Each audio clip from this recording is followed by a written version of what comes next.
này HIN THIL AKIKHEL sa in tao jingngin na HIN kho AKIKHEL ding tao này HIN THIL JOUSE alpha le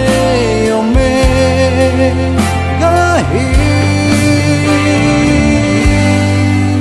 tao jingngin tao jingngin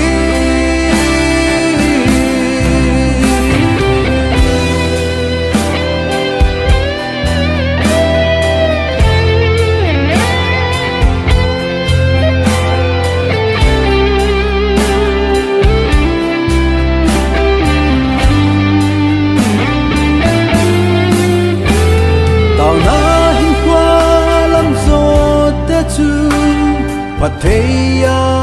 sim dinh nguy lấy xét với na thêm dinh dáng lệ lưng ghé mòn na anh này dễ người phá tha hana chăm kim tạ chung lung buồn lắm gió tê biết na